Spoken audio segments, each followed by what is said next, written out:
One quiet winter morning in Montana, a widowed woman living alone opened her back door and found a burned, exhausted bobcat collapsed under her porch. She secretly decided to keep him safe, not knowing that just over the fence, the neighbor's puppy had already fallen head over heels for this wild stranger, and that their impossible bond would soon pull the entire neighborhood into a story no one ever saw coming.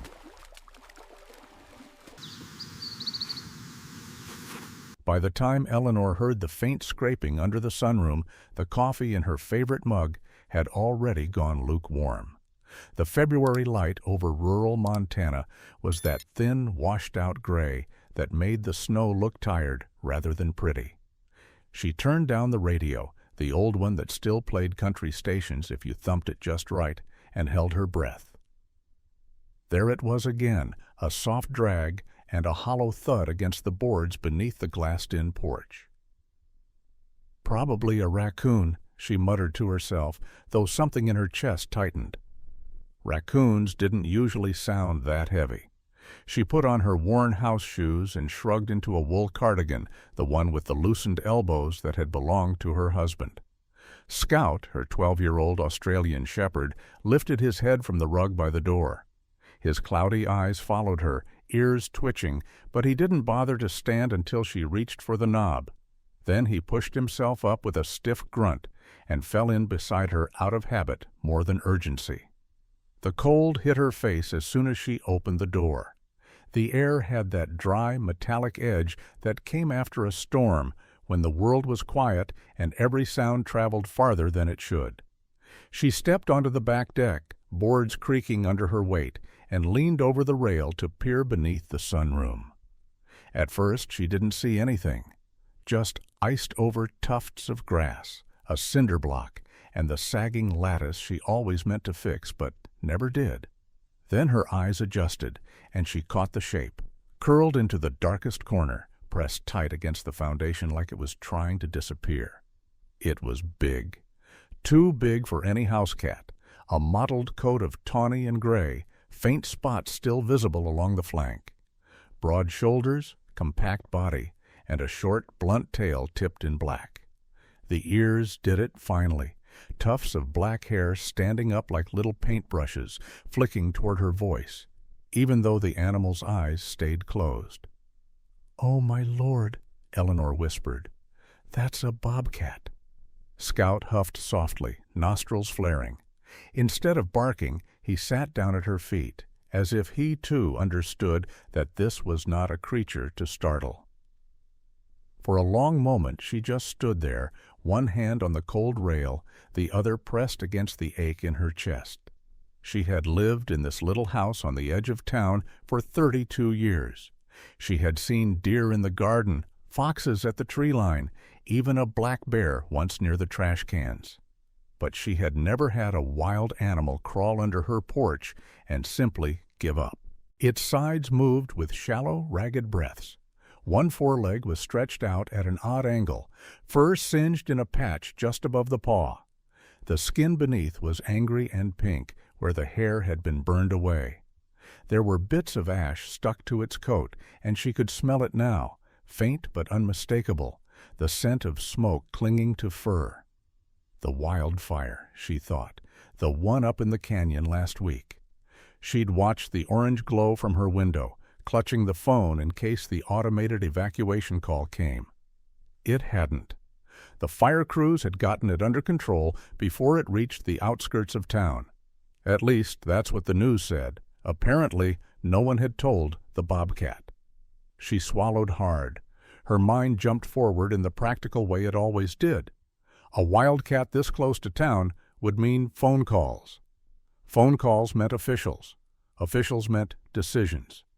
Around here, public safety often came before compassion. She'd seen more than one story about a problem animal being put down when relocation or sanctuary might have been possible with the right resources, or the right pet insurance, or wildlife rescue funding. Out here, those things were luxuries, not guarantees. "Hey there, sweetheart," she said softly, bending her knees, ignoring the complaint from her right one. "What are you doing under my porch?" The bobcat's eyes flickered open, just a sliver. They were a pale, startling gold, dulled now by exhaustion. It didn't snarl or lunge. It looked at her the way a tired person might look at a stranger in a bus station, wary, but too worn down to move. Eleanor backed into the house long enough to grab the cordless phone and an old fleece blanket from the laundry basket. Scout followed, then hovered in the doorway as she called Dr. Mark.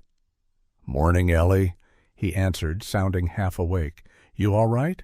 You don't usually call this early unless Scout decided he wants a second breakfast." "It's not Scout." She lowered her voice, though there was no one to overhear. "There's a bobcat under my sunroom." A beat of silence. "A what?" "A bobcat. He's burned, I think from that fire in the canyon. He looks bad, Mark." He exhaled, and she could picture him rubbing a hand over his face the way he always did before delivering bad news in the exam room. "You need to call animal control, Ellie. You can't have a wildcat right under your house, especially in a neighborhood. Think about your home insurance and Tom's little girl next door." "They'll kill him," she said quietly, "or ship him off somewhere in a cage for the rest of his life. You know how they are. And he crawled here. That has to mean something. Or he just ran until he couldn't run anymore, and your place was in the way." Mark replied, but his voice had softened. "I'll come take a look. Don't get close. Don't touch him. And keep Scout inside." She hung up, her fingers trembling a little, and set the phone on the counter. Scout brushed against her leg, sensing the shift in her mood. From the back of the house, Pumpkin the tabby appeared, tail high, as if checking why breakfast was late. "Relax," she told them both. "No one's getting eaten, not on my watch." She filled a shallow metal pan with water and, after a brief hesitation, added a handful of kibble to a second dish. Without stepping off the deck, she leaned over and slid both toward the shadows under the sunroom, pushing them with the end of a broom handle. The bobcat flinched, a ripple of muscle beneath its torn coat, but didn't move away. After a moment, it turned its head enough to sniff the water. "That's it," she murmured. "Just there. You don't owe me anything, you hear? I'm not signing you up for pet insurance or dragging you to some emergency vet clinic unless you want to fight for this." It was nonsense, and she knew it, but talking helped. Talking made it feel less like she was standing above a wild animal and more like she was standing beside another living thing that had been blindsided by life, the way she'd been when her husband's heart stopped in aisle 4 of the hardware store 5 years earlier. One moment you're comparing prices on light bulbs, the next the world rearranges itself and you just have to find a place to lie down and breathe. By the time Mark's dusty SUV pulled into her driveway, the bobcat had lapped at the water and eaten exactly 3 pieces of kibble. That felt like a kind of answer. Mark stepped out in a heavy coat, vet bag in hand, his breath puffing white in the air. He was in his 50s now, a little rounder in the middle than when he'd first tended their old collie decades ago, but his eyes were still sharp. He peered under the porch, low whistle slipping between his teeth. "Well, I'll be damned," he said. "You weren't kidding." "Can you help him?" Eleanor asked. "I can look." He crouched, careful, his movements slow and deliberate. The bobcat watched him through half-closed eyes, but there was no hiss, no warning growl. Resignation, Eleanor thought. That's what it looked like. Mark examined the burned leg from a distance first, then, seeing no immediate lunge or snap, inched closer until he could touch the air just above the wound. "Second-degree burns, maybe some damage deeper in the tissue. Dehydrated. Smoke inhalation, I'd bet. He's running on fumes." "Can we take him to your clinic?" she asked. "Just for a bit? I'll pay for whatever veterinary care he needs. I don't care if my Medicare doesn't like it." He shook his head slowly. "You start hauling a bobcat through town in a crate. People will notice. Animal control will be in my waiting room before I can get a bandage on. And if they get involved, Ellie, it's not going to end the way you want. They have rules. Liability. They think more about lawsuits and home insurance than mercy." "So, what do you suggest?" she pressed. He sat back on his heels, thinking. Snowflakes, light and aimless, had started to drift again, catching in his hair. "I can give him fluids, some pain meds, and some clean the burn as best I can out here. You could clear out that old garden room, put a barrier up so he's not roaming the house. But you'd be taking a risk. He's still wild, no matter how pitiful he looks." Eleanor glanced at the animal, then at the yard, the neighboring houses with their tidy fences and satellite dishes. She thought of the quiet evenings she'd built for herself, the safe little routine of a retired librarian in a town where nothing much ever happened. She thought of the fire in the canyon and the way the smoke had smeared the sky over the retirement community on the other side of the highway, bringing a hint of danger even to people who thought their days of surprise were over. "I've been alone in this house a long time, Mark," she said finally. "I can handle one more heartbeat, even if it has claws." He sighed, but there was a small smile tugging at the corner of his mouth. "You always were stubborn."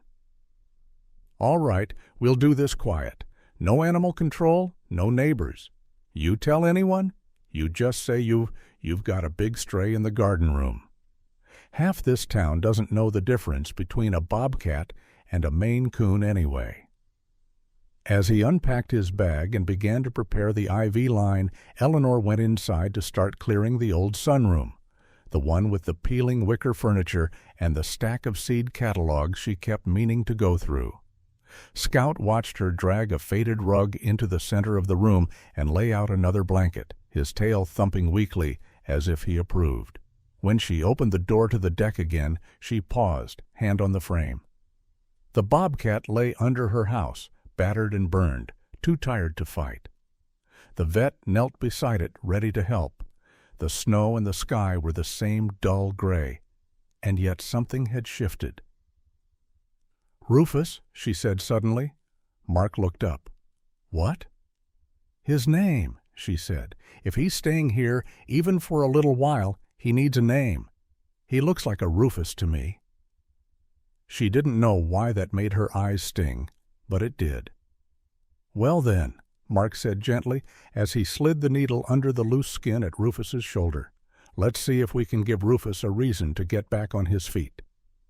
Above them, the quiet little neighborhood dozed under its blanket of snow, unaware that under one aging sunroom, a wild heart had chosen the strangest possible place to fall down and wait for whatever came next.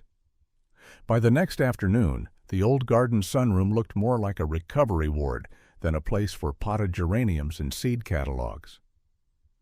Eleanor had dragged the wicker chairs to one side, rolled up the rug that always caught on the door, and taped a sheet of clear plastic across the bottom half of the interior doorway so Scout and Pumpkin could see in, but not go. Barging through, Rufus lay on the thick folded blanket near the wall of windows, where the pale winter light pooled in a long rectangle on the floor. His burned leg was wrapped in clean gauze, secured with white tape that looked almost too neat for the rough, muscled limb beneath it. An IV line had been his lifeline for a few hours, the way an emergency room bill might be for a person without good health insurance, but the fluids were done now. He breathed easier, the harsh rattle gone from his chest. Eleanor sat in the kitchen, close enough to hear but far enough to give him space, hands wrapped around a mug of tea.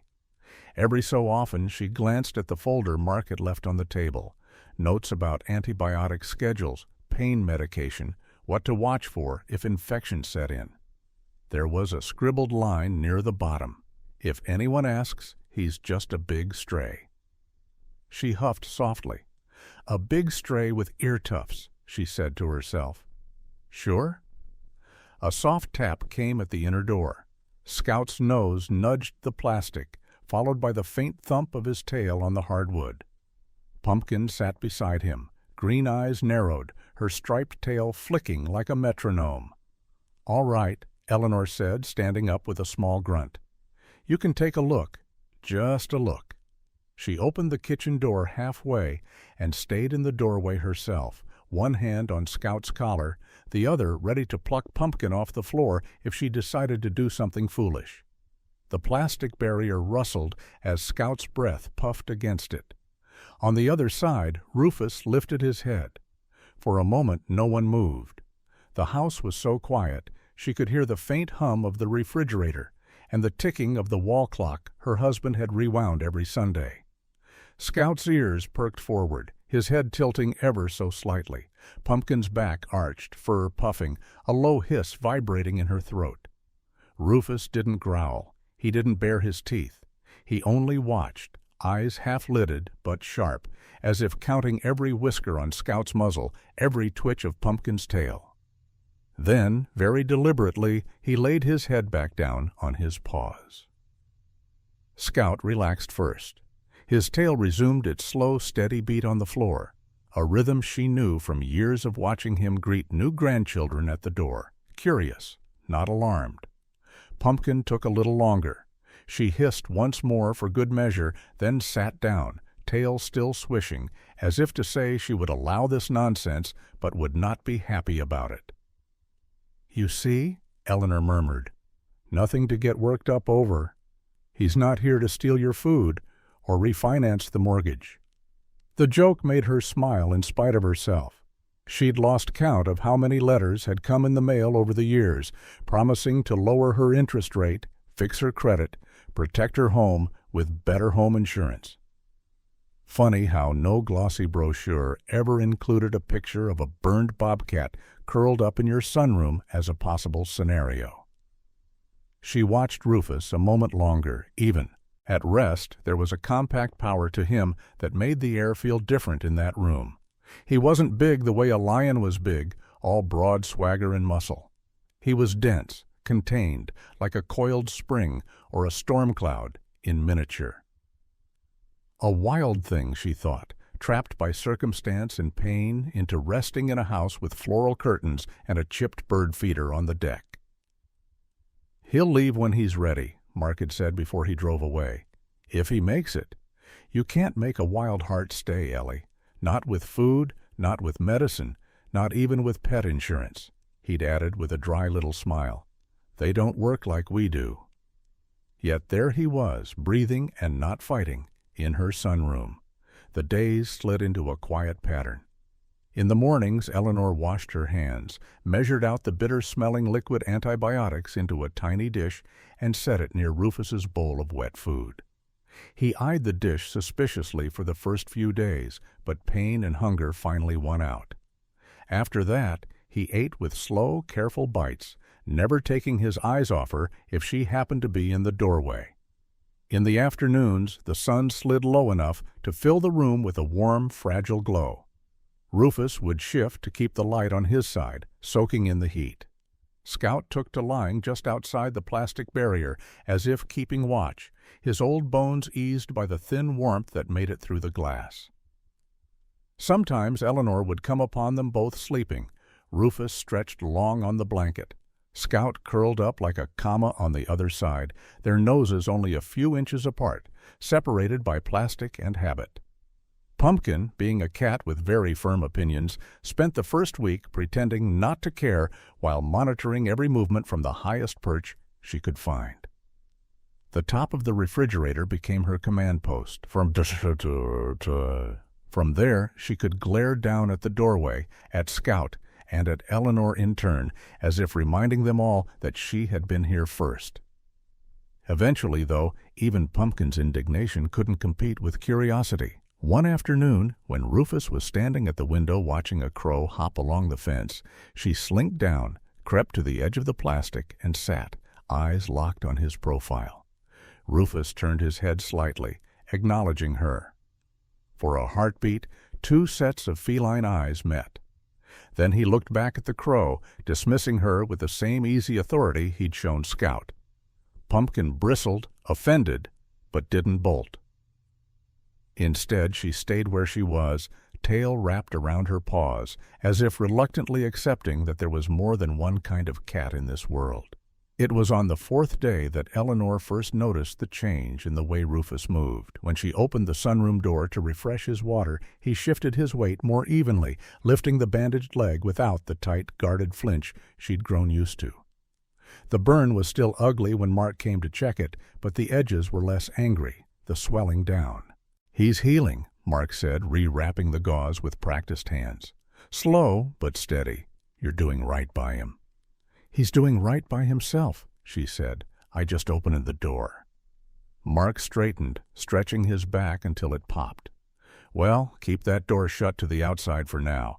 If he decides to test those muscles, you're not going to be able to stop him. I'm still surprised he hasn't tried already."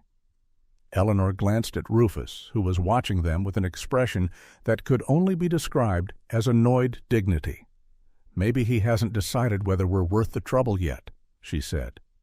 After the vet left, she made herself a sandwich and ate it, standing at the kitchen counter, eyes drifting to the window above the sink. Beyond her yard, the empty house next door sat with its for sale sign tilted at a tired angle.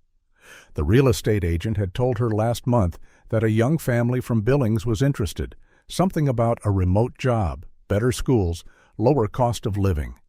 People talked about online banking, travel rewards, credit cards, and flexible work the way they used to talk about factory jobs and pensions. The world kept changing, even in their sleepy corner of Montana. She wondered if the new neighbors, whoever they turned out to be, would like dogs. She wondered if they'd noticed the wildcat in the glass room before or after the first PTA meeting. The answer came sooner than she expected. 2 weeks after Rufus crawled under her porch, a moving truck rumbled down the street and backed carefully into the driveway next door. Eleanor watched from her kitchen window as a dark-haired man in his 40s hopped out, followed by a woman balancing a cardboard box and a reusable coffee cup. A little girl with a pink knit hat peered out from the back seat of a compact SUV, eyes wide and curious. "Welcome to the neighborhood," Eleanor murmured. She thought briefly about walking over with a plate of cookies, the way people used to. Then she thought about the Bobcat in her sunroom and decided maybe she'd wait a day. The decision was taken out of her hands later that afternoon when she heard the first high, wobbly bark. Scout's head came up, then turned toward the sound. Pumpkin leaped back to her refrigerator perch. Eleanor wiped her hands on a dish towel and moved toward the back door. In the yard next door, the little girl, a slip of a thing in a purple jacket, was laughing as a golden-furred puppy tumbled through the fresh straw spread over the muddy patch of lawn. He was all paws and ears and enthusiasm, tail whipping so hard his whole back end wagged with it. Every leaf was a miracle, every stick a treasure. He bounced, tripped, rolled, got up, and bounced again. "That must be Milo," Eleanor heard the woman say through the thin winter air. "Careful near the fence, Kenzie. Don't let him dig." At the sound of the puppy's bark, Rufus rose from his spot in the sunroom with a slow, resigned grace. He stepped closer to the window, muscles rippling under his healing coat. The movement drew the puppy's attention even faster than a thrown ball would have. Milo stopped mid-bounce, nose twitching, and turned toward the fence that separated the 2 yards. Through the slats, he could just make out the shape of something larger than any cat he'd ever seen, pressed against the glass. He barked again, higher this time, a note of delighted surprise in it. Scout huffed low in his chest. Eleanor stood very still. On one side of the glass, a wild cat stood in a borrowed sunroom, burned paw wrapped, eyes cool and assessing. On the other, a neighbor's puppy leaned as far as his little body would allow, tail spinning like a propeller, heart already tumbling head first into something it did not yet have a name for. Rufus blinked once, slowly, as if considering a new kind of problem. He had no idea that of all the dangers he'd escaped, from fire, from hunger, from the hard edge of winter, it would be this joyful, clueless bundle of fur next door that would prove the hardest to get away from. The next morning, Eleanor discovered that a puppy could wake up earlier than any alarm clock she'd ever owned. The first bark floated over the fence just as she was rinsing out her coffee cup. It was bright and hopeful, and a little off-key, like someone learning to play the trumpet without warning the neighbors. Scout's ears perked. Pumpkin, mid-stretch on the back of the couch, froze. Eleanor dried her hands and moved to the kitchen window. In the yard next door, Milo was already in motion. The golden puppy bounded from one end of the fence to the other, nose pressed to every crack in the boards, tail whipping so hard it seemed determined to detach itself. He stopped every few steps to let out another bark, high and questioning, as if he were calling the roll in a classroom. "Here, here, here," his little voice seemed to say. "Where are you?" He didn't have to wait long for an answer. In the sunroom, Rufus rose from his blanket with the same slow patience he'd shown every day since he arrived. He stretched carefully, favoring the bandaged leg, and padded to the window that faced the fence line. The sunlight caught the faint spots along his side, the curve of his shoulder. He stood there, still as a picture in one of the nature magazines Eleanor used to shelve at the library, watching the golden blur on the other side of the glass. Milo skidded to a stop, paws scrabbling on the thin layer of frost. Through the narrow gap between two fence boards, he caught a clear slice of Rufus's profile, those tufted ears, the strong line of his jaw, the steady amber eye. He went silent. For a full 3 seconds, the world held its breath. Eleanor did too. Without meaning to, Scout tilted his head. Then Milo's whole body seemed to realize what his eyes were seeing. His tail started again, first as a cautious wag, then a full body. Celebration. He let out a tiny, strangled noise that was half bark, half whine, the sound of somebody falling in love so hard they forgot how to use their voice. "Oh, you poor thing," Eleanor murmured. She wasn't sure if she meant the puppy or the bobcat. From that moment, Milo had a mission. All that day, he returned to the fence line like it was a magnet. If he chased a leaf, he brought it over to drop at the base of the boards, then stood on his tiptoes to see if the mysterious cat giant in the glass room had noticed. If Kenzie tossed a ball, he would catch it, veer left at the last second, and roll it against the fence with a proud little grunt, as if offering tribute. Rufus did notice. It was impossible not to. Every excited bark and scrape of paws vibrated faintly through the sunroom floor. He would flick an ear, shift his weight, or cut his eye sideways toward the noise. But he never pressed closer, never answered. To him, Milo was no more than a very loud weather event on the far side of the glass, annoying, unpredictable, but not an immediate threat. Eleanor watched the whole strange courtship with the wary fascination of someone who had seen enough in life to know when trouble was brewing, even if it came wrapped in soft fur and good intentions. While she paid her electric bill online and checked her bank balance, she could hear Milo's hopeful yips over the faint click of the keyboard. While she sorted the mail, credit card offers, flyers for home insurance and life insurance, a brochure for a retirement planning seminar she had no intention of attending, she heard the solid thunk of something else hitting the fence.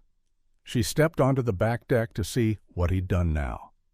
This time it was a tennis ball, more fuzz missing than intact, wedged under the bottom board.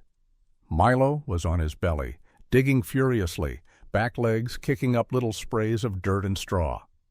Every few seconds he'd stop, shove his nose into the shallow groove he'd made, and whine in frustration. The ball, determined to be part of the love story whether it liked it or not, rolled just out of reach. "Hey," a man's voice called from the neighboring yard. "Milo, leave that alone." Tom jogged into view, his breath puffing in pale clouds. He wore a sweatshirt with a tech company logo, and the anxious expression of a man whose to-do list never got shorter, just older. He scooped Milo up under one arm, inspecting the hole forming under the fence. "Milo, buddy, you can't go tunneling into the neighbor's yard," he scolded gently. "They don't include puppy diplomacy in the pet insurance policy, you know." Eleanor couldn't help but smile at that. It was the kind of joke her husband would have made. She leaned on the rail. "He's fine," she called over. "We've all had days when we felt like digging our way to somewhere new." Tom looked up, startled, then relaxed when he recognized her from earlier waves across the driveway. "Sorry, didn't mean to let him bother you. He's obsessed with something over here, and I'm afraid to find out what." As if on cue, Rufus stepped into full view in the sunroom window. Tom's eyes widened. Milo, now dangling under his arm, wriggled like a hooked fish, desperate to get back down. "Oh," Tom breathed. "Oh, that's not a house cat." "No," Eleanor agreed. "He's not. His name is Rufus. He showed up under my porch after the canyon fire. My vet friend's been helping me patch him up." The combination of wild animal, my porch, and my vet friend took a moment to land. Tom's gaze darted from the Bobcat to Eleanor's frail shoulders and back again. "And animal control is okay with this?" he asked carefully. Eleanor lifted a shoulder. "I was hoping we could keep things neighborly before we went straight to the authorities. He's hurt and he hasn't bothered anyone. He mostly sleeps and glares at us." Rufus, as if to prove her point, flicked his tail and turned away, presenting them with his back and the indifference of a king who had decided the peasants weren't worth his attention. Tom shifted Milo to his other arm. The puppy had given up wriggling and now rested his chin on Tom's wrist, eyes fixed longingly on the spot where Rufus had disappeared. "I've got a kid," Tom said quietly, "and a wife who Googles everything. If she finds out there's a bobcat living next door, she's going to start talking about calling an attorney or checking our home insurance policy. People get nervous." "I understand," Eleanor said. "If he were healthy, he'd be long gone by now. As it is, he's just catching his breath. I'm not planning to open a zoo. I'm just trying to give him a chance." The man's expression softened. He looked at Milo, at the fading band of orange in the sky above the tree line, at the little house that would be their home now. "As long as he stays on your side of the fence and doesn't eat my daughter, I can live with it," he said. "But this guy," he tipped Milo's nose with a finger, "is not allowed to dig his way into a crime documentary." He set Milo down and tugged gently on the leash clipped to his collar. "Come on, Romeo. Inside, we'll find you a nice, boring chew toy that doesn't have claws." If Milo understood English, he chose to ignore it. The moment his paws hit the ground, he darted back to the fence, thrust his nose into the unfinished hole, and let out a soft, determined whine. Tom sighed, scooped him up again, and carried him toward the back door, Milo's head twisting backward the whole way, eyes snagged on the sunroom window. That night, after the dishes were washed and the house grew quiet, the rhythm of the neighborhood settled into its usual pattern. A television murmured down the street. A car door thumped.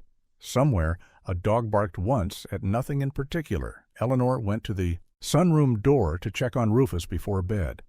He lay in his usual spot, bandaged legs stretched out, eyes half closed. But when she looked closely, she noticed something new. In the corner near the window, just where the light from the yard lamp softened into shadow, lay a tennis ball. It was scuffed and dirty and unmistakably the same one that had been wedged under the fence earlier. She blinked, surprised. She hadn't fetched it. Scout hadn't been in the room. Pumpkin would sooner eat a vacuum cleaner than touch something that smelled like dog. Rufus opened one eye, following her gaze. For a split second there was a flicker of something in his expression that was not annoyance, not pain, but something in between. Resignation, perhaps, with a thin thread of reluctant curiosity twisted through it. "So he got through after all," she murmured. "Or you went to meet him halfway." Rufus closed his eye again, dismissing any further questions. But the ball stayed where it was, not shoved aside, not ignored. Just there. Over the next few days, the gifts multiplied. A stick, stripped of bark, appeared in the corner one morning. The day after that, a crumpled leaf and a child's mitten with a dinosaur on it. Somehow, Milo had found the weak spot under the fence, wriggled partway through, dropped his offerings, and wriggled back before anyone could catch him. Each time, Rufus seemed to notice. He sniffed, he nudged with one paw, and then he'd reposition himself so that when he slept, his side rested just close enough for the gifts to brush against his fur. For Milo, every successful delivery was a victory. For Rufus, every new object was another reminder that out of all the quiet places to heal in this town, he had ended up in the only one with a puppy who had decided he was the center of the universe. Eleanor watched it unfold with a kind of rueful tenderness. She'd seen one-sided love before, in high school crushes, in movies, in the elderly neighbor, who kept sending roses to a woman in the next building even after her family moved her to assisted living. It never ended the way the sender hoped. Not exactly. But sometimes, along the way, something good still happened. A hard heart softened. A lonely person laughed. A wild thing stayed a little longer than it meant to. On the fourth afternoon, as the wind picked up and the sky turned the color of old pewter, Eleanor heard raised voices out back. She stepped onto the deck to find Tom standing at the fence, staring down at a much larger hole.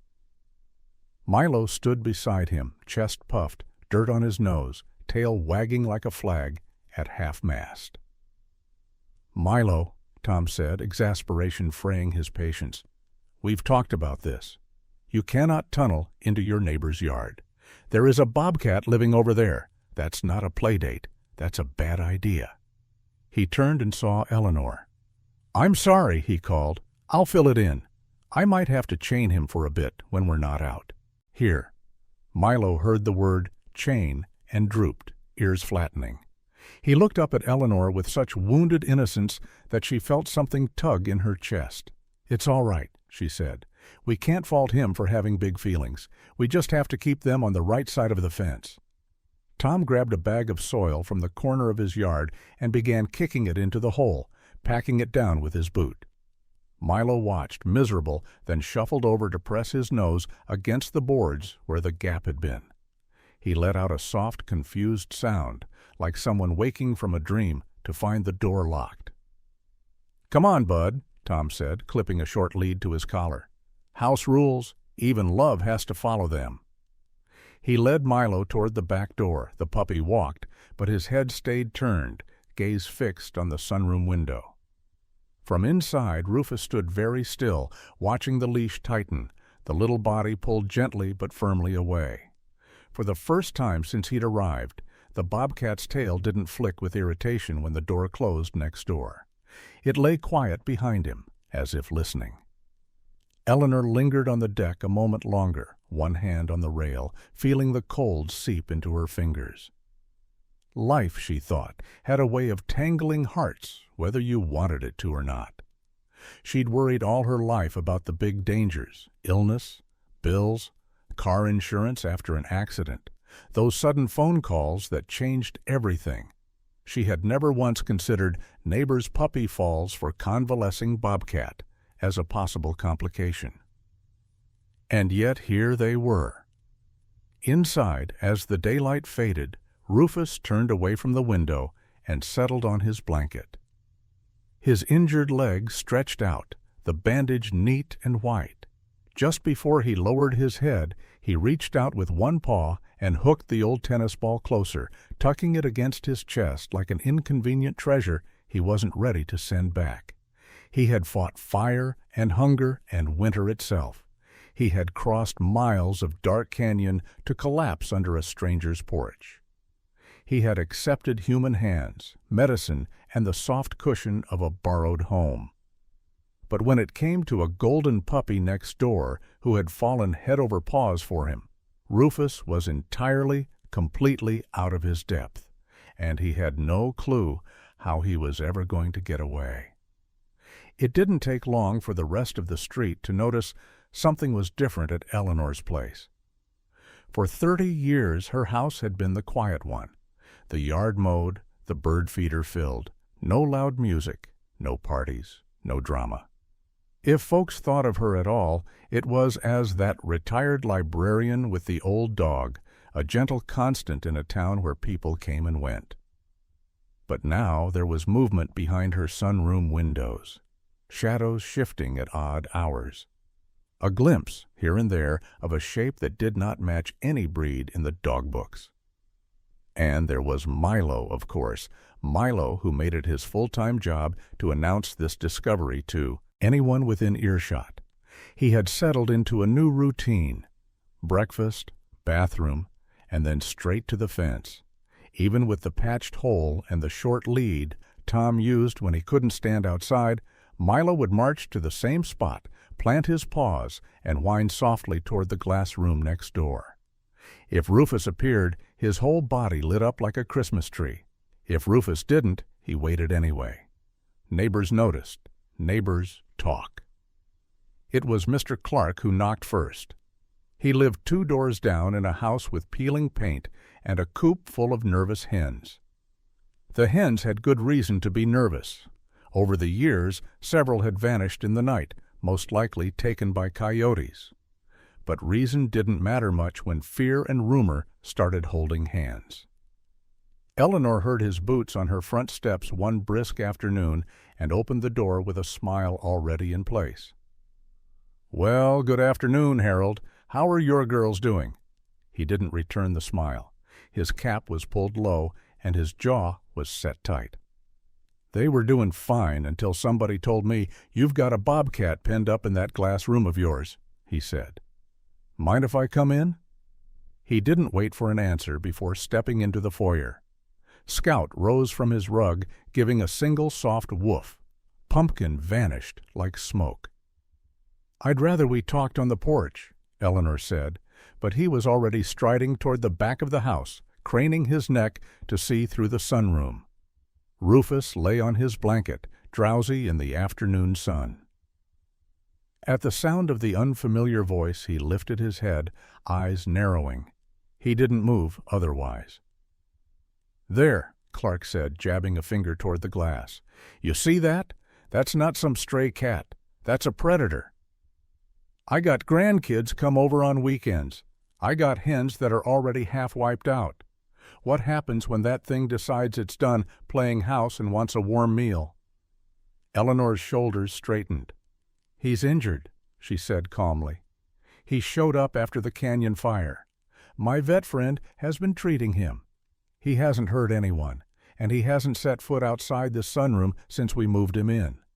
"That you know of," Clark snapped. "All it takes is one loose latch, one storm that knocks a branch through a window. What then? You know what happens if he goes for somebody's kid or my hens. My home insurance will tell me I should have filed a complaint the minute I heard about this. They always protect the company first, not the people paying the premiums." She could see the genuine fear under his bluster. Fear for his animals, for his family, for the illusion of control people worked so hard to build around their lives. It wasn't so different from checking your retirement planning, or worrying over credit card debt, or reading fine print on a life insurance policy at 2 a.m. It was all the same human instinct, trying to make the unpredictable a little less wild.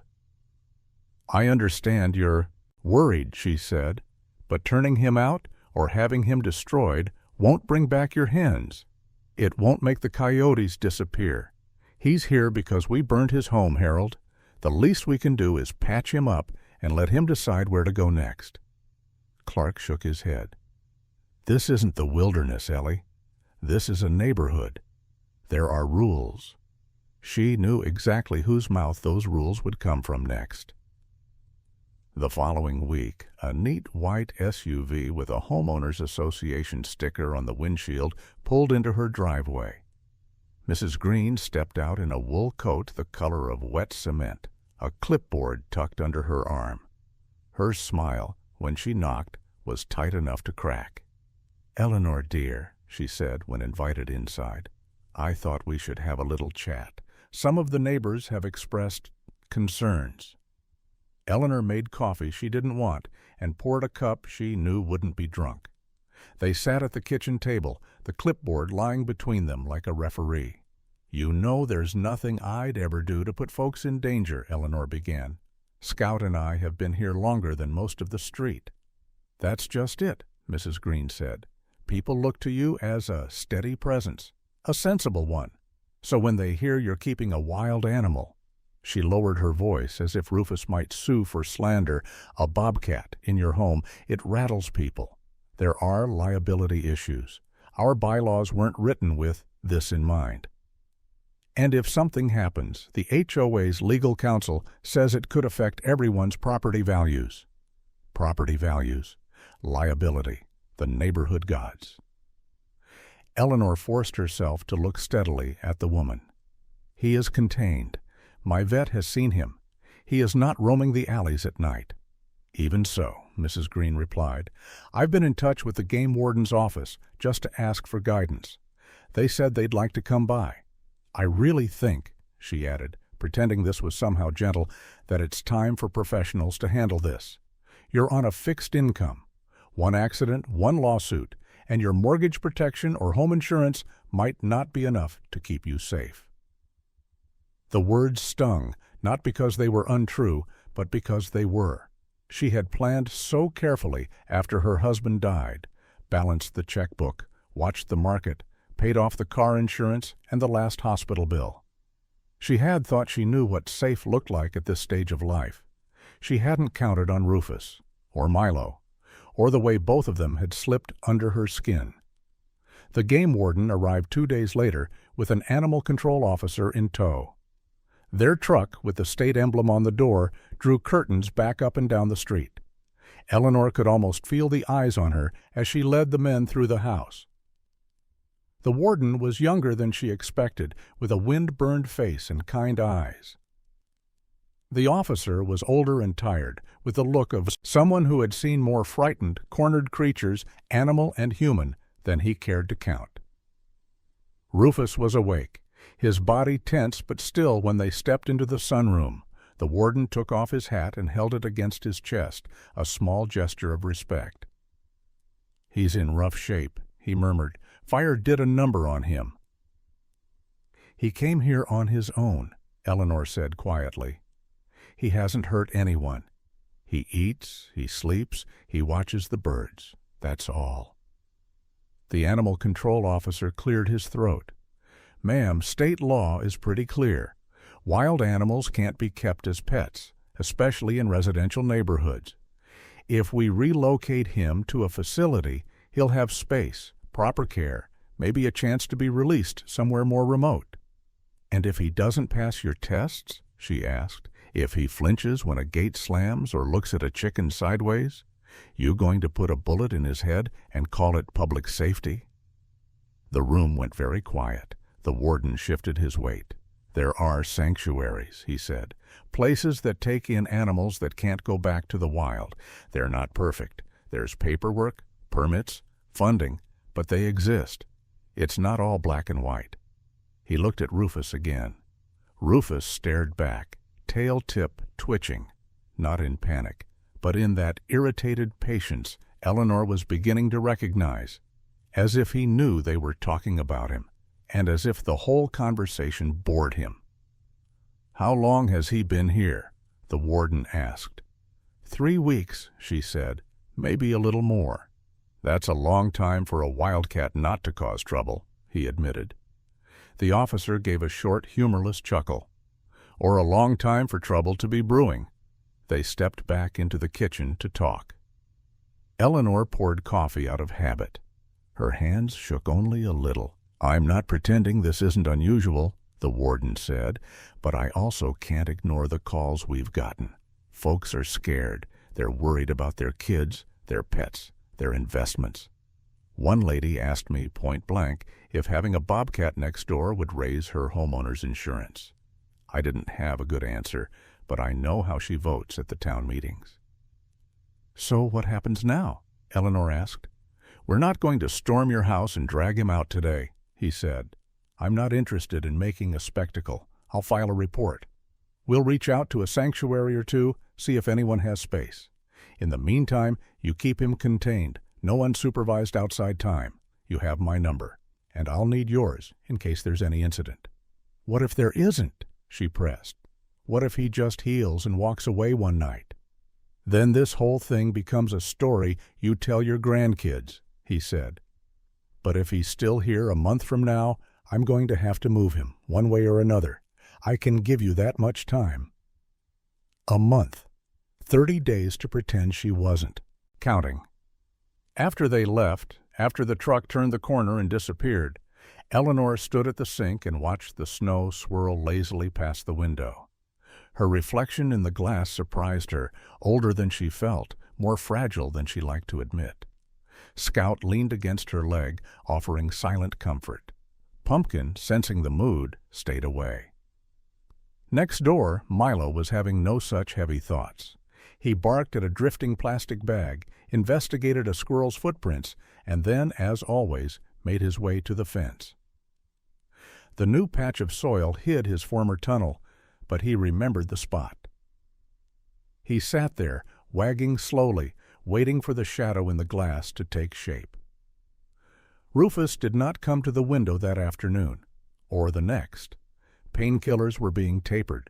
His leg throbbed more when he put weight on it. The bandage itched. The house felt smaller, the air thicker. He avoided the glass, retreating to the far corner, as if distance could mute all the distant barking and human voices and decisions being made over his head. But on the third night, when the sun slid behind the hills and the first few stars pricked through the twilight, something shifted. Milo sat by the fence as he always did, his lead just long enough to let him lie down, his nose pressed to the boards. He wasn't barking now, just breathing. Little puffs of white curling into the cold. In the sunroom, Rufus rose. His leg protested, but he ignored it. He moved to the window with a kind of restless energy, the way he once used to prowl the canyon ledges under a harvest moon. The yard lamp painted the fence in dull yellow stripes. Beyond it, he could see the faint outline of the puppy's head, ears tipped forward, waiting. Eleanor watched from her darkened kitchen, the overhead light off, so she wouldn't spook either of them. She held her breath without realizing it. Rufus stood there for a long moment, just looking. Milo sensed him and scrambled to his feet, front paws lifting, nails scraping wood. A soft, hopeful whine rose up as if pulled from the center of him. The bobcat stepped closer until his nose was almost touching the glass. Milo's tail went into overdrive. For the first time, they were truly face to face, separated only by a few inches of glass and a lifetime of instinct. Rufus's ears twitched. His eyes narrowed. He drew in the puppy's scent, the sharp, simple smell of youth and grass and new carpet and dry dog food. Somewhere beneath all that, he caught a thread of something older, loyalty, foolishness, a heart that hadn't yet learned what it could lose. For a heartbeat, 2, 3, it seemed possible that something might soften right there. Then Rufus abruptly turned his head away, as if the sight were too much. With a flick of his tail that was almost rude, he stepped back from the window and limped to the far side of the room, putting the wall between himself and the fence. Milo's ears drooped. His body sagged as if someone had pulled the plug on all that bright energy. He let out one small, hurt sound, turned in a slow circle, and finally lay down with his back against the boards, facing Eleanor's house, but not looking up again. In the kitchen, Eleanor felt that little sound like a pinprick in her own chest. "You stubborn fool," she whispered, not sure which of them she meant. Out in the dark, the neighborhood settled into uneasy sleep. Somewhere, a hen rustled in her coop.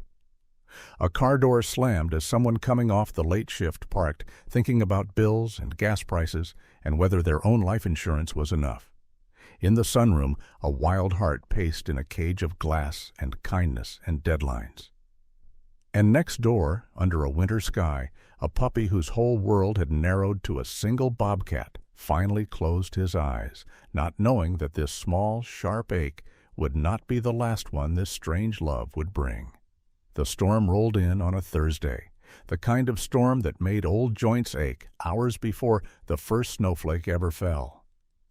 By late afternoon, the western sky had gone from gray to a bruised purple, and the wind had picked up that low, steady moan that rattled the eaves and made the bird feeders sway.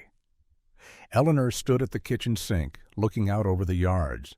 The bare branches of the cottonwood shivered against the darkening clouds. Next door, Tom hurried to bring in lawn chairs while Lisa checked the gutters. Kenzie herded a reluctant Milo up the back steps, the puppy twisting his head over his shoulder to get one last look at the sunroom. "Storm warning's been on the radio all day," Eleanor muttered, as if the sky hasn't been telling us herself. She dried her hands and made her rounds.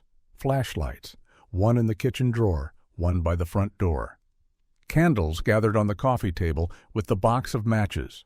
Her phone charged, though she knew the cell tower sometimes went out before the power did. She glanced at the folder where she kept her important papers: home insurance policy, life insurance information, the will she and her husband had drawn up long ago. Habit, more than fear.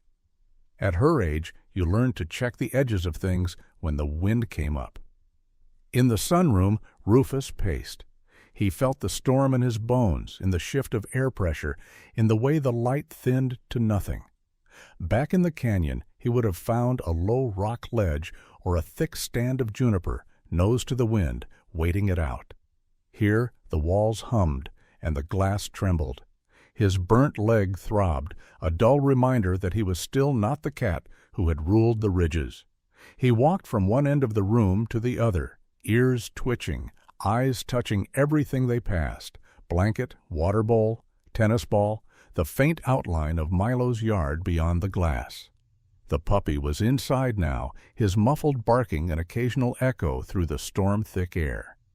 Scout lay just beyond the plastic barrier in the house, watching him. The old dog's eyes were half closed, but his nose tracked Rufus's movements as surely as a compass needle follows north. "Feels like the winter of '79, Eleanor told him as she closed the curtains in the living room. "Remember that one? You weren't here yet. That was Monty. He howled every time a plow went by. You're the sensible one. You just lie there and let the world spin." The first snow hit the windows like handfuls of rice. The wind shifted, gusting harder, and somewhere down the block a trash can lid went skittering along the pavement. The lights flickered once, twice, then they went out. For a second the house felt as if it had taken a breath and forgotten how to release it. The refrigerator hummed to a stop. The furnace clicks and sighs went silent. Darkness pressed in, thick and sudden. "Well," Eleanor said into the quiet, "there we are." Scout shuffled to his feet and came to lean against her leg. Pumpkin materialized from whatever secret place she hid in during bad weather. Fur puffed like static electricity.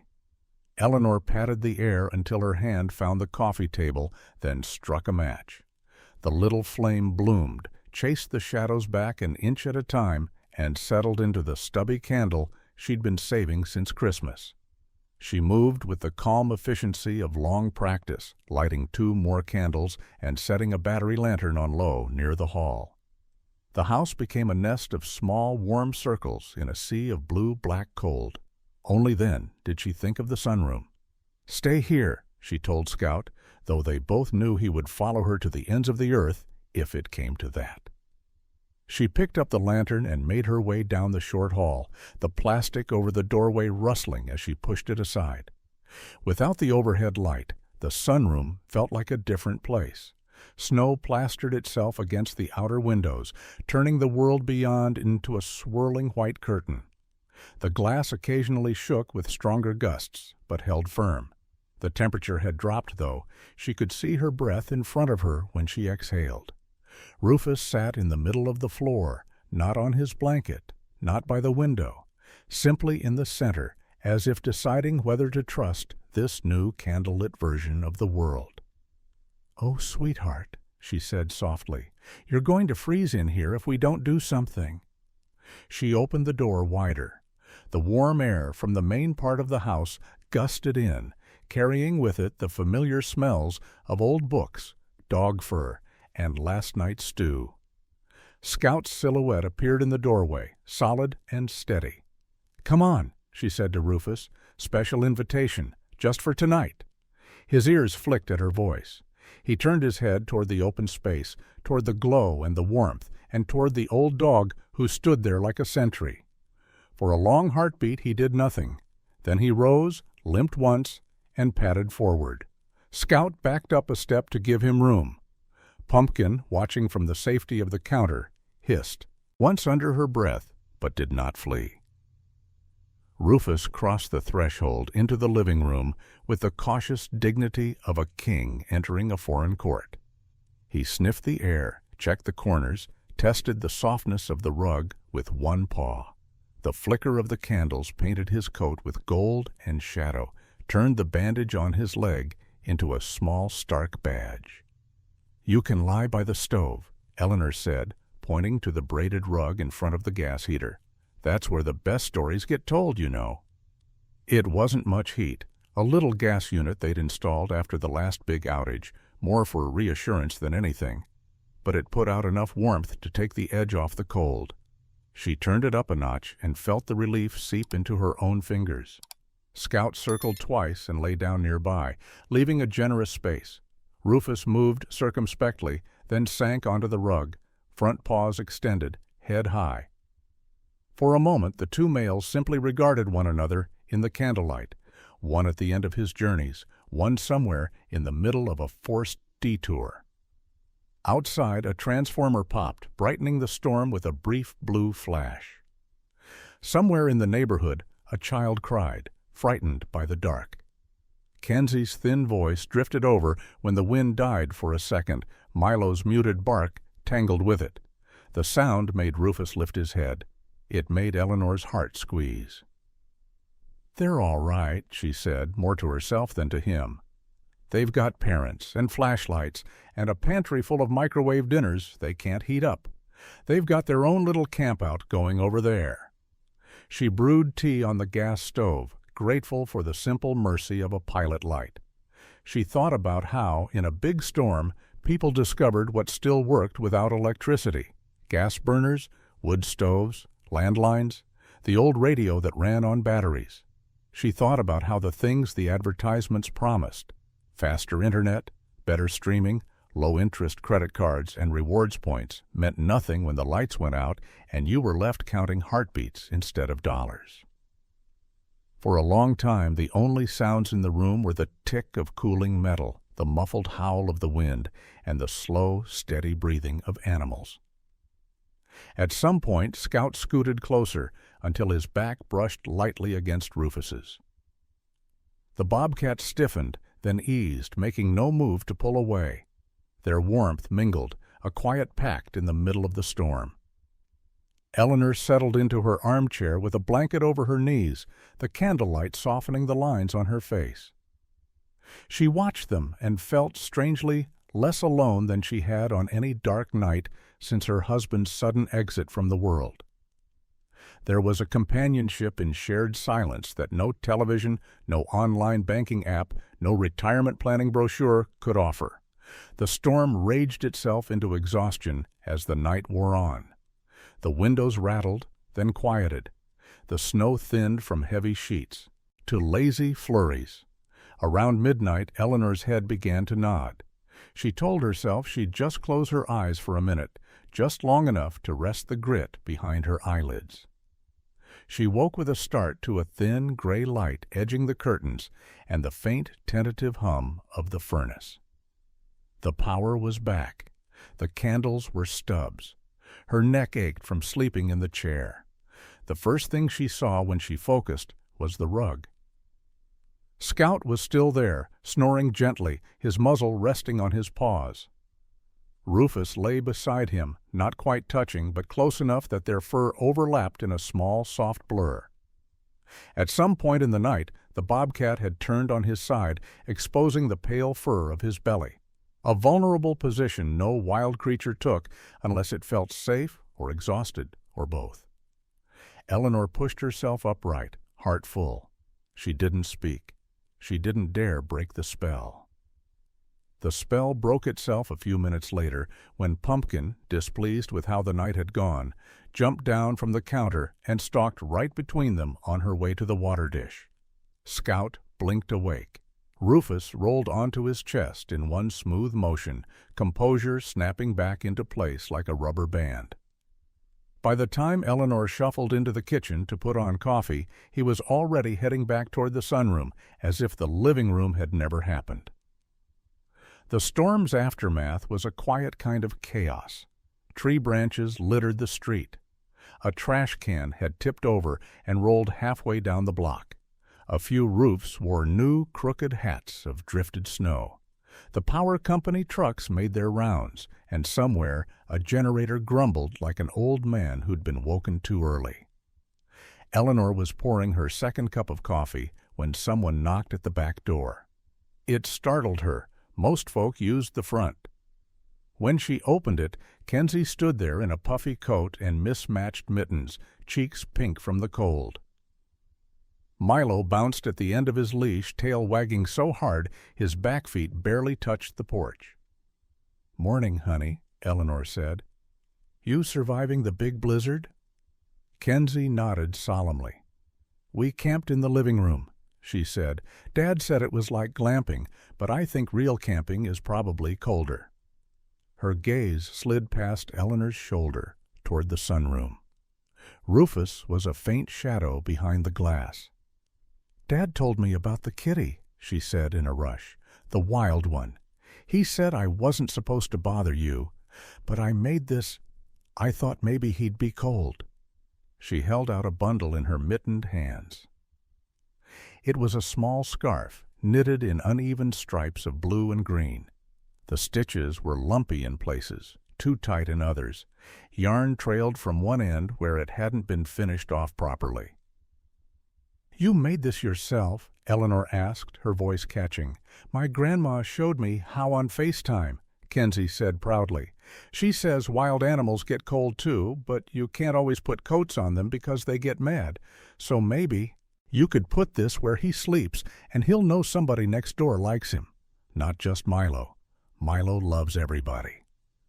Milo punctuated this by lunging forward to lick Eleanor's hand, then peering past her, nose quivering. Eleanor took the scarf gently. The yarn was soft against her palm, still holding the faint warmth from Kenzie's hands. "I think that's a beautiful idea," she said, "and I promise you I'll put it somewhere he'll notice. Thank you." Kenzie smiled, relief flooding her face. "Okay," she said. "Dad says we have to call the car insurance people because a branch fell on our hood. But after that, can Milo say hi from the fence?" "We'll see what kind of mood the king of the sunroom is in," Eleanor replied. After they went back to their house, she carried the scarf to the sunroom. Rufus lay on his blanket, eyes half open, watching her. She knelt down, not too close, and held the scarf out for him to sniff. "This is from the little girl next door," she explained. "Not the loud puppy, the other one. She stayed up in the dark and thought about you. That's something in this world." Rufus stretched his neck and drew in the smell. Underneath the wool and laundry soap, there was the faintest hint of Milo's scent. He'd probably nosed it too, curious about anything that smelled like his humans. He did not hiss. He did not bat it away. His gaze flickered to Eleanor's face, then back to the scarf. Slowly, she laid it on the blanket, near where his chest would rest when he lay down again. As she stood to leave, he shifted. With a small, decisive movement, Rufus turned twice and lowered himself directly onto the soft, uneven knit, his weight settling over it like a claim. He stretched his head out on his paws, eyes closing. For the first time since the game warden's visit, the tightness in Eleanor's chest eased. In the flicker of a storm-lit night, in the press of an old dog's back, against a bobcat's spine. In a crooked little scarf made by clumsy young fingers, something had shifted. Out there, paperwork still waited. Rules still existed. There would be more conversations about liability and sanctuary and all the grown-up words that tried to corral wildness into neat boxes. But in here, for now, there was a small, quiet thaw. And whether he knew it or not, the bobcat who thought he wanted nothing to do with anyone had just taken his first step toward becoming part of a family he'd never asked for, and that he would soon fight not to lose. The week after the storm felt like the whole town exhaled. The sky turned a soft, washed-out blue, and a weak sun pushed its way through the last of the clouds. Snow slid from roofs in slow, sighing sheets. Icicles shrank, drip by steady drip. The world that had been locked in white suddenly remembered the color brown, mud, bark, and the damp earth starting to wake up underneath. Behind the houses, the drainage ditch that ran along the back of Choa, the lots filled with meltwater. It had been a trickle back in January. Now it was a shallow, fast-moving ribbon, the surface covered in thin skim ice that looked solid until you noticed the dark water sliding underneath. Eleanor watched it all the way. Older folks watched their own blood pressure, aware that too much, too fast, could cause trouble. From her kitchen window, she could see where the ditch dipped behind her fence and the neighbors, out of sight from the street, but close enough to become everyone's problem if a curious child or animal decided to explore. She sighed and paid the electric bill online the way her grandson had taught her. Before logging off, she checked her bank balance, glanced at the little reminders about retirement planning and life insurance that the website loved to flash in the margins. All the digital promises in the world meant very little next to the physical reality of melting snow and slick ground. In the sunroom, Rufus flexed his healing leg against the blanket and tested his weight. The burn had closed over in a tight, shiny scar. It still pulled when he stretched, but the sharp pain had dulled into a stiff ache. He could move better now, and that made the room feel smaller. He had started pacing again, tracing the perimeter of the glass with slow, measured steps. His eyes checked every angle, the bird feeder, the fence, the trees at the edge of town. It was the old restless stirring that came with the late winter thaw. In another life, he would have followed the smell of damp earth uphill to check his canyon, see which rocks had shifted, which game trails were open. Now the canyon was gone, and his world ended at Eleanor's sighting. The only new thing in his view was Milo. The puppy had been allowed more freedom as the weather eased. Tom still watched him, still worried about the hole under the fence and the wild neighbor next door, but the short leash had lengthened. Milo spent his mornings in the yard, nose full of 1,000 smells released from the melting snow. He checked each one like important mail, then, as always, returned to his real business, keeping vigil by the fence. If Rufus came to the window, Milo lit up as if someone had switched on a string of Christmas lights. If Rufus stayed back in the shadows, Milo still lay there, ears tipped forward, the blue scarf Kenzie had made peeking out from under his collar. Eleanor pretended not to see how often Rufus drifted toward the window now, how he positioned himself just where Milo could see a shoulder or a whisker or the curve of his back. For someone trying so hard to get away, he didn't do a very good job of staying out of sight. The day it happened, the air had that strange, almost warm feel that comes just before the ground turns to soup. The ditch behind the houses sang with water, a quick, constant murmur. Somewhere, a plow scraped down the last grimy snow ridge on Main Street. Eleanor was at the table with a stack of mail. Dos cars. Insurance notice. A flyer for low-interest credit cards. Another cheerful letter about mortgage refinancing she didn't need when she heard Tom call out in the yard next door. 10 minutes, Milo, he said. Then I've got to get on that conference call. No mud in the kitchen, you hear? Kenzie's voice floated back, full of laughter. He says okay. He says he'll only get a little muddy. "That's exactly what I'm worried about," Tom replied. Eleanor smiled, picturing Milo's whole body wagging at the idea of 10 free minutes. She got up for more coffee, glancing toward the sunroom. Rufus was lying by the door, eyes half open, listening. Outside, Milo took off like a shot. He did a fast victory lap around the yard, skidding through slush, scattering clumps of snow. Then, as if pulled by an invisible string, he made for the far back corner, the one closest to the ditch. There was an opening between the shrubs there, narrow enough that an adult wouldn't notice, wide enough for a determined puppy to see the world beyond his fence. The ditch had become a new sound, a new smell, a new mystery. Milo pushed his nose through the branches. Cold, damp air licked at his whiskers. He could hear the gurgle of water and see the patchy white of ice crust, mottled with grass poking through. In his short life, everything that looked solid had been solid. Floors didn't give way when you walked on them. Snow made you sink a little, but it never swallowed you up. Ice was that cold, shiny stuff in your water bowl. It did not occur to him that the same might not be true out here. He wriggled through the shrubs and scrambled down the small slope toward the ditch, claws slipping in the wet earth. The bank wasn't steep, but it was slick. At the bottom, the water moved faster than he expected, tugging small pieces of broken ice along like rafts. Milo stepped onto the edge of one of those rafts, paws spreading, tail high. For a heartbeat, it held. He felt very proud of himself. Then the ice cracked. It broke with a sound like a plate dropping in a quiet kitchen. The thin sheet split under his weight, and the front half dropped into the dark water, dragging Milo with it. The cold hit him like a slap. His breath disappeared in a shocked yelp that never quite made it out of his chest. He scrambled, claws scraping uselessly at the slimy concrete.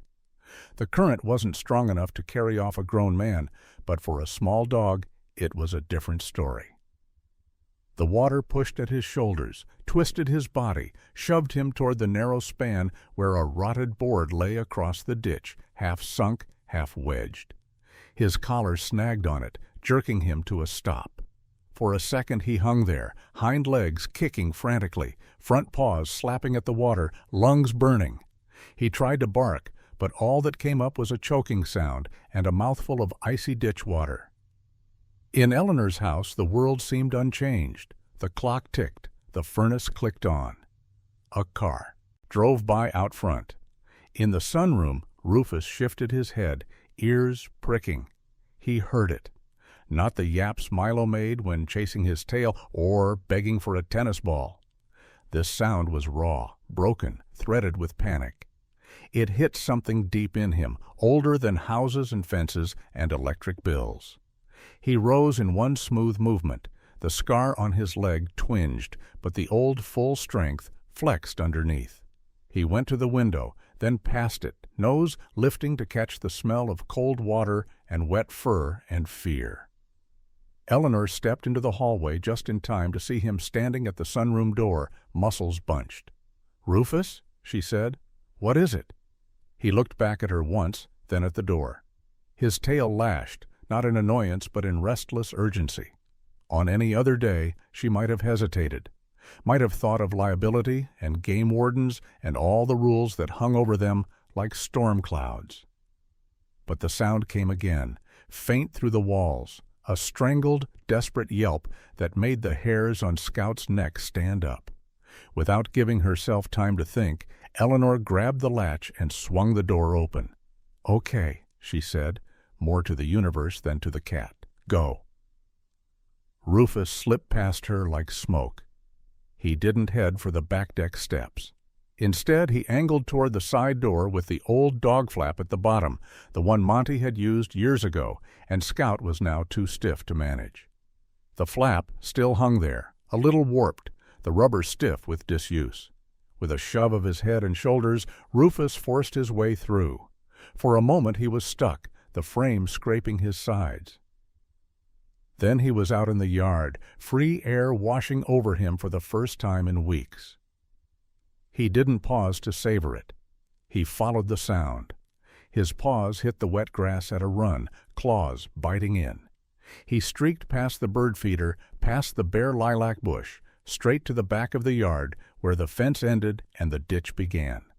He leaped onto the low cinder block at the corner and looked down. Milo was half submerged, front end dragged under the broken plank, hindquarters still scrambling, eyes wide and glassy. His paws kept slipping on the slick concrete. The water tugged at his fur, swirling against his nose every time his head dipped. Rufus jumped. The slope to the ditch was steeper than it looked from the kitchen window. He slid the last couple of feet, claws scraping. Cold water soaked the burned leg, made the scar throb. The board vibrated under Milo's weight, threatening to slip loose and pin him completely. Rufus planted himself on the narrow strip of exposed concrete, muscles screaming in protest. He braced with his good legs and reached forward, teeth closing on the thick nylon of Milo's collar. The puppy's feet pinwheeled wildly, hitting Rufus's chest and shoulder. The ditch water was bitter, choking, full of the smell of runoff and old leaves. Rufus growled "Mo," not at Milo, but at the impossible angle, at the way the current kept trying to pull his prize away. He hauled backward. The collar dug into Milo's neck, but it moved. A fraction of an inch at first, then more as the board shifted, releasing its grip. Milo's body lurched toward Rufus. One paw found purchase on the concrete, then another. On the second heave, something in Rufus's burned leg gave a sharp, white-hot protest. He almost lost his footing. His hind paw slipped, sank into the freezing water. For a moment he saw it all going wrong, their two bodies tumbling, the bad leg giving out, the weight of the puppy dragging them both under. Then a sound split the air. Scout's bark, full and booming, crashed down from above. It was joined by a human shout, Tom's voice, high and strained, and the slap of running feet. The distraction was enough. Milo kicked once more with his back legs. The board rolled away with a gurgle. Rufus gave one last desperate pull, and suddenly the puppy's chest cleared the water and flopped onto the concrete ledge. Milo lay there, gasping, eyes wild. For a heartbeat he didn't seem to know where he was. Then instinct took over, and he scrabbled further onto solid ground, choking and coughing, his paws scrabbling against Rufus's forelegs. Rufus let go of the collar and backed up, sides heaving, water streaming from his fur. His burned leg shook under him, but it held. "Holy!" Tom's voice cut off as he appeared at the top of the ditch, dropping to his knees. "Milo!" He slid down the slope without grace, jeans soaking as he went. He scooped the trembling puppy into his arms, holding him tight against his chest. Milo whimpered once, then buried his face under Tom's chin, entire body trembling. Tom looked up then, and his eyes met Rufus's. For a second, neither moved. The man's expression went from shock to comprehension to something like awe. He took in the soaked, shivering Bobcat, the bad leg now splattered with mud and water, the way Rufus stood between Milo and the deepest part of the ditch. "Eleanor," Tom shouted hoarsely. No, wait, he's okay. Milo's okay." Eleanor was already on the deck, Scout at her side, one hand clutching the railing so tightly her knuckles whitened. She'd seen enough from above, the flash of Rufus's body, the scramble in the water, the shape of Tom sliding into the ditch, to feel her heart hammering against her ribs. "Are you sure?" she called back, voice shaking. "I'm sure," Tom said. He climbed the slope awkwardly, one arm wrapped around Milo, the other grabbing for exposed roots. When he reached the top, he stood there panting, clothes dripping, puppy still shaking but alive. Rufus remained below for a moment, the ditch water lapping at his paws. He looked from the man to the puppy, then up toward the sunroom. The dog flap hung open, barely moving in the faint breeze. He could have run then. The world beyond the fences was still there, the hills, the fields, the dark line of trees at the edge of town. No one was in his way, no leash, no law.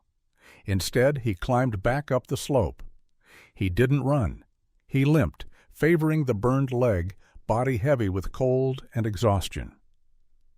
He passed under the deck without looking up, slipped through the dog flap with a shudder, and vanished back into the house. On the deck, Eleanor and Tom stood facing each other, Milo pressed between them like a wet, whining cushion. "I saw him," Tom said quietly when he got his breath. "Ellie, I saw what he did. That cat saved my dog." Eleanor pressed a hand over her mouth. Tears she hadn't felt in years burned behind her eyes. Scout leaned into her side, sensing the swell of emotion and anchoring her to the boards. Behind them, in the dim light of the sunroom, Rufus shook himself once, water flying from his coat, and sank heavily onto the blanket. The blue and green scarf was still there, damp now where his chest touched it. He laid his head down, eyes closing, breath shuddering in and out. He had gone toward the sound instead of away from it. He had put his body in cold water and fire memory and pulled one small, foolish heart back from the dark. For a creature who had spent his whole life learning how to get away, it was the first undeniable proof that, whether he understood it or not, he had already started to stay. By the time the last of the pups and kits scrambled onto the higher ledges, the basin below had become a shallow bowl of smoke. The fire moved like a living thing, licking along the edges, testing every dried stalk and brittle branch. Huck's throat felt flayed from the inside, his chest burning from more than the heat. Each breath was a scrape of sandpaper. But when he looked up and saw the narrow paths crowded with panting, frightened bodies that were still alive, the pain seemed like a fair price. Ridge stood on a shelf just above the main trail, flanks heaving, tongue lolling. His pack clustered around him in a ragged half-circle. Lila crouched a little farther along the ledge, her kits pressed in tight against her belly, their eyes huge and round. Thorn stood guard at the rear of the group, his body a solid wall between the youngsters and the worst of the smoke. For a moment all those eyes turned toward Huck. He was still on his boulder in the basin floor, a small, soot-streaked shape against the rising glow. The fire line had curled around behind him now, closing like a fist. Sparks fell around his paws, stinging like hot insects. Every instinct screamed at him to run for the nearest path, to claw his way up to the safety of the ledge where the others waited. "Huck!" Lila's voice cracked across the air, thin but fierce. One of her kits echoed it in a frightened squeak. Ridge barked once sharply. "Get up here! That rock's going to be toast in a minute!" Huck's ears caught their urgency, but another sound slipped in beneath it, a harsh, ragged cough, barely audible over the fire's roar. It came from the left, from lower, down the canyon wall where a narrow pocket of shadow still clung to the stone. Maya. He turned his head, squinting through the smoke. At first he saw nothing but shifting gray and orange. Then a flicker of tawny fur moved in the haze, followed by another strangled cough. She had been above him when the fire started. Somewhere in the scramble of heat and smoke and stampeding animals, she must have tried to come down. "Maya!" The word tore out of him, hoarse and useless. She could not answer with words, but another cough came, and this time he heard the thin edge of panic in it. If he ran for the ledge now, he could reach safety. He could scramble up one of the side paths he'd pointed everyone else toward, collapse at Ridge's feet, let Lila fuss over his raw throat while Thorn made some gruff remark about lucky breaks. He could lie there and watch the fire do what fire does, or he could go the other way. Later, older humans would sit at kitchen tables with coffee mugs and retirement calculators, trying to make decisions about what they could afford to risk. They would talk about life insurance and home insurance and what might happen if a wildfire ever reached the edge of their neat, fenced yards. They would wonder where the line was, when to stay, when to go, when to gamble, and when to hold back. Huck did not have calculators or policies. only the memory of a sandstorm and a pair of strong jaws pulling him from it. His paws moved before his thoughts caught up. Instead of bolting for the closest path up, he sprang from the boulder toward the thin ledge that jutted from the canyon wall below Maya's last cough. Heat shoved at his side like a solid hand. The air seared his nose. Smoke clawed at his eyes, drawing tears that blurred the world into streaks of gray and gold. Up on the safer ledges, Ridge swore under his breath. "That fool cat," he rasped. Thorn's ears flattened. "He's going after her." Lila said nothing. Her claws flexed in and out of the rock, helpless as she watched Huck's small shape vanish into the thickest part of the smoke. Down in the heat, Huck, kept his body low, moving by feel as much as sight. He drew on everything Maya had ever taught him about cliff and stone. The wall here was not the clean, easy face of the upper ridge. It was broken and jagged, with old scars where past rockfalls had bitten chunks away. He tested each paw hold before shifting his weight, feeling for the subtle give that warned of loose rock. The heat was worse near the canyon wall, where the fire had already found a few scraggly bushes and was working its way up. Flames licked at the rock, hungry tongues searching for more fuel. The sound of it was a constant rushing hiss, like 1,000 radios tuned between stations all at once. He coughed, the smoke tearing at his lungs. The world narrowed to the stone inches from his nose, the next place to put his paw, the next breath. Somewhere in that roaring chaos he heard Maya again, closer now. He rounded a jut of rock and nearly collided with her. She lay half-collapsed in a shallow pocket in the wall, one hind leg twisted under a fallen slab. Her fur was singed along one side, blackened in patches. Her sides heaved as she dragged in air that seemed to do her as much harm as good. Her eyes, though, were clear and sharp as they fixed on him. For an instant, Huck saw himself as the canyon might have years ago, a tiny, sand-choked bundle in a storm, helpless under the weight of something bigger than he could understand. Maya had not turned away then. He would not turn away now. He moved without calling her name again. There was no breath to spare. Lowering himself beside the fallen rock, he pressed his shoulder against it and pushed. It shifted a fraction of an inch, scraping against the stone beneath. Pain shot down his side. His muscles burned in protest. Maya tried to help, bracing her front paws, claws digging in. Together they heaved. The slab grudgingly gave a little more, then caught again, wedged around her trapped leg. The fire crackled closer, eating its way along a snag of dried roots above them. A branch popped, showering them with sparks. "Huck!" Lila's voice floated faint and ragged from somewhere above, torn apart by the wind. He ignored it. He shifted his stance, remembering the way Maya had once taught him to use leverage on a stubborn bone, rocking it instead of yanking. He dug his claws into a small crack, set his shoulder under the edge of the rock, and leaned, not just pushing, but rolling, letting the stone's own weight work against itself. The slab shuddered, then tipped just enough for Maya to jerk her leg free. She cried out, more in surprise than pain, as she tumbled sideways, her body scraping along Huck's. The rock dropped into the pocket her leg had occupied, sending up a small cloud of dust. "Come on," Huck gasped, nudging at her neck. "We have to go." Her injured leg dragged, but cougars are not easily broken. She got her paws under her and leaned heavily against the wall, limping forward as Huck guided her along the narrow ledge. It was barely wide enough for them to move side by side. At one point, the rock crumbled under Maya's weight, and Huck had to throw himself against her chest to keep her from sliding over the edge.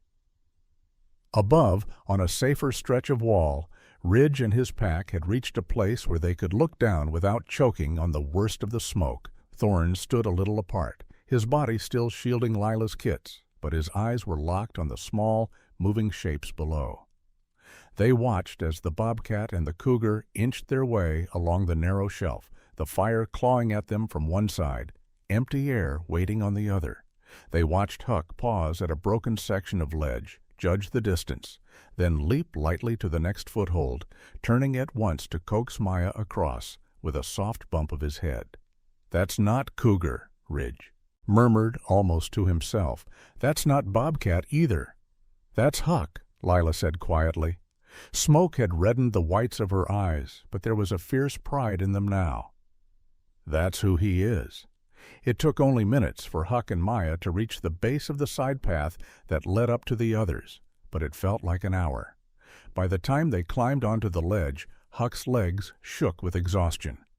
His fur was streaked with soot, and patches of it had curled where sparks had kissed him. Maya limped heavily, each breath a controlled, careful thing. As they came over the edge, the animals already there parted without thinking, making room for them. Even Thorn stepped aside, his eyes never leaving Huck's face. For a long, suspended moment, no one spoke. The fire's roar filled the canyon below, but up here, in that small pocket of safety, there was only the sound of labored breathing and the soft crumble of pebbles under shifting paws. Then Ridge moved. He stepped forward, closing the distance between himself and Huck until they stood nose to nose. A few weeks earlier, such closeness might have meant a fight. Now Ridge only looked, his gaze tracing every scorch mark, every tremor. "That howl of yours," he said roughly, "got my pups out alive." His head tilted toward the canyon wall behind them. "And whatever that mess was down there, it got her out too." Huck swallowed, unsure what answer, if any, was expected. Ridge's lips quirked in something that wasn't quite a smile and wasn't quite a snarl. "You don't sound like us," he went on. "You don't move like them." His tail flicked toward Thorn and Lila.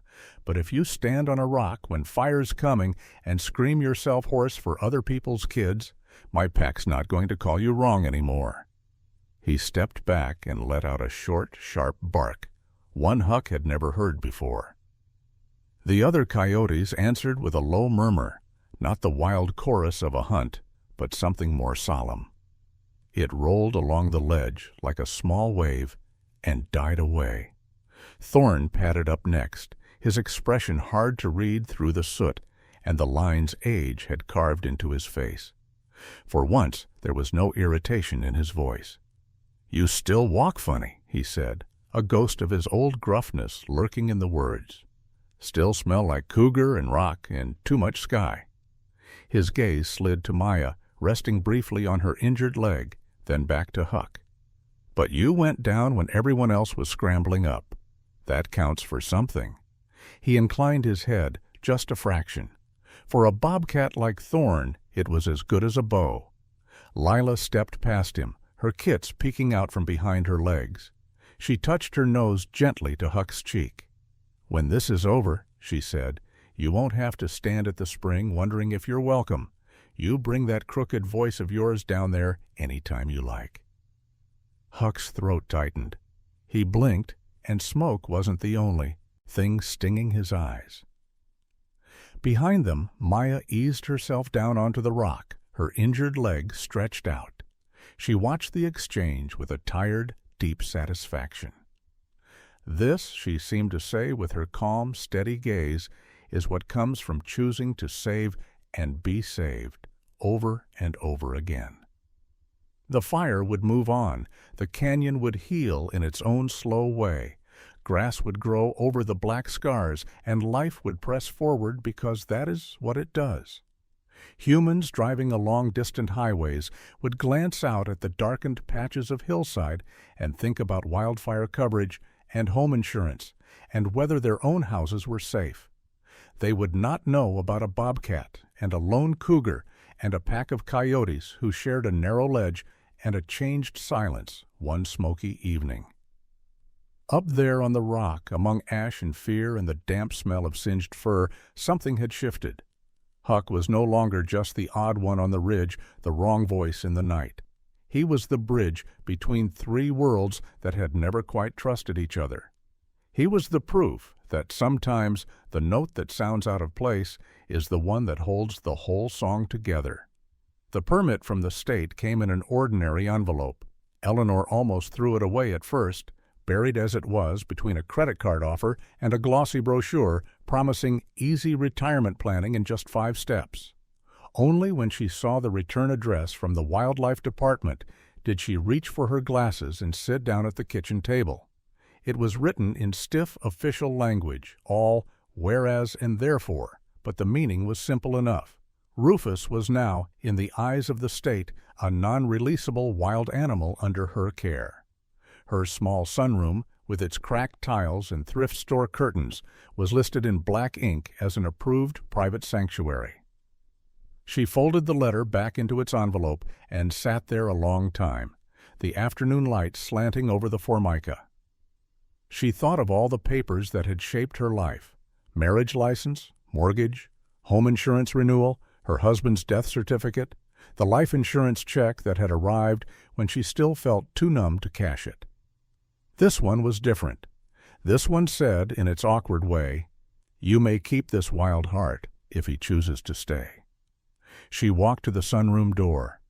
Rufus lay in his familiar spot, scarred leg tucked close, the blue and green scarf flattened under his chest from months of naps. His fur had thickened and grown glossy again. If not for the puckered scar and the way bad weather made him stiffen, you'd hardly know what he'd been through. "Well," she said, holding up the envelope, "they've decided you're officially too much trouble to move."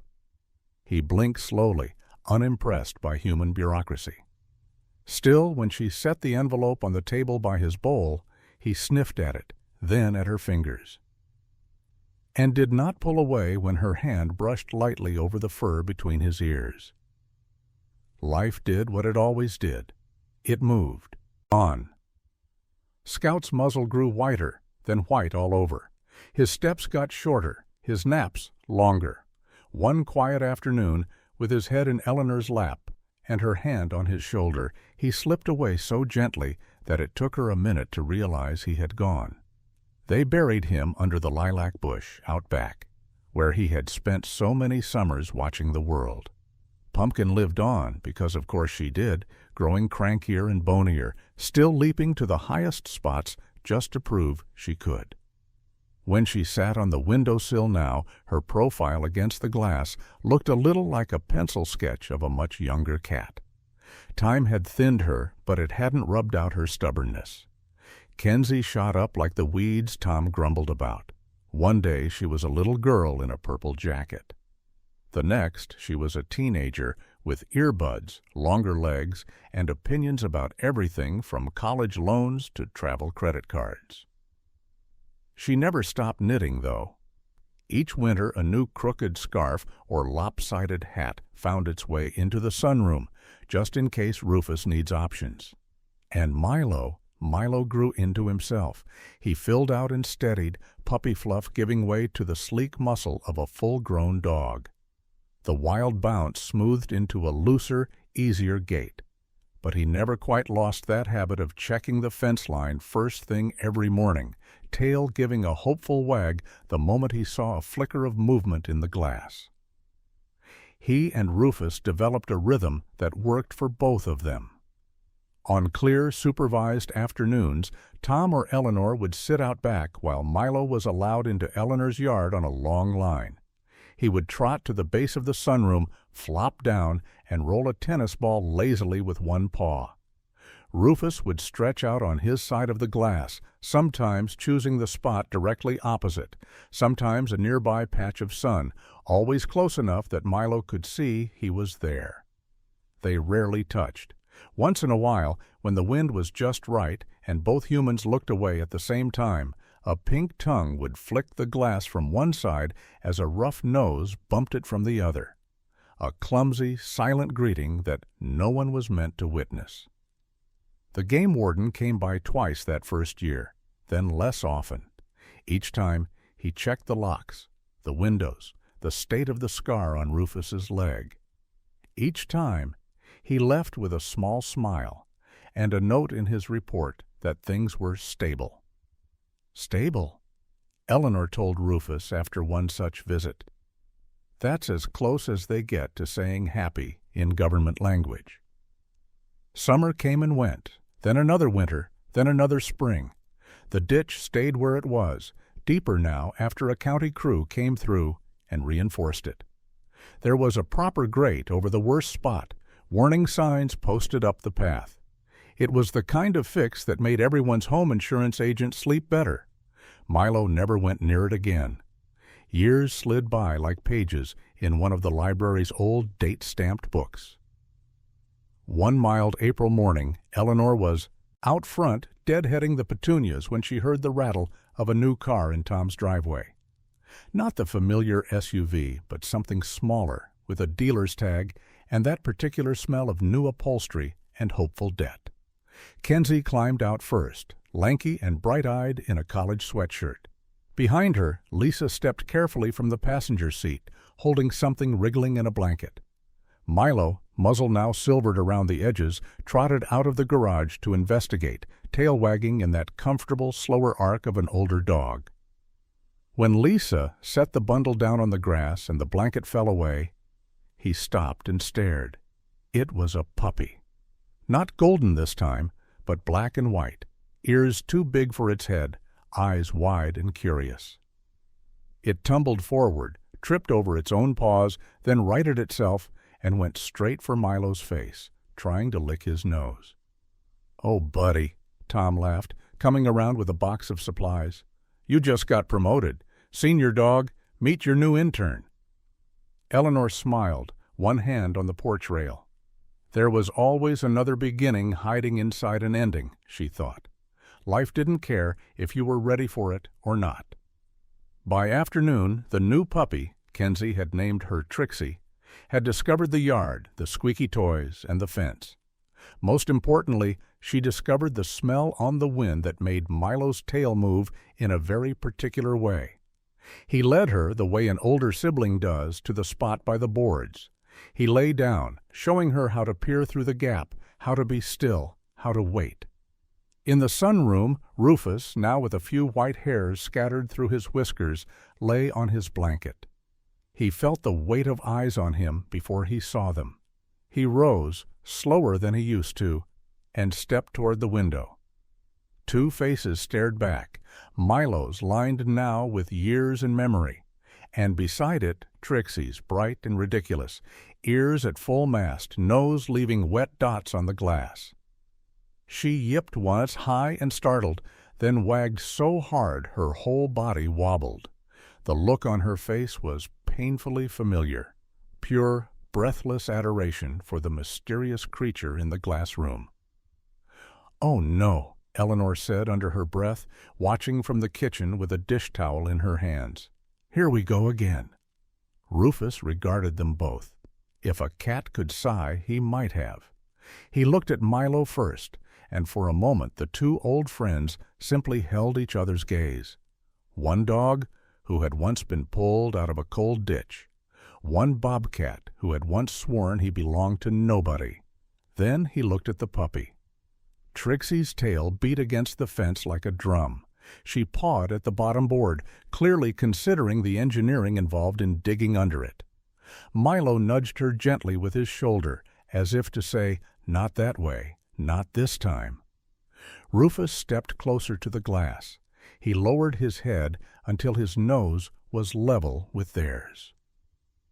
Trixie froze, overwhelmed, her ears tilted back slightly, and she blinked, as if the sight of him, up close, was almost too much to take in.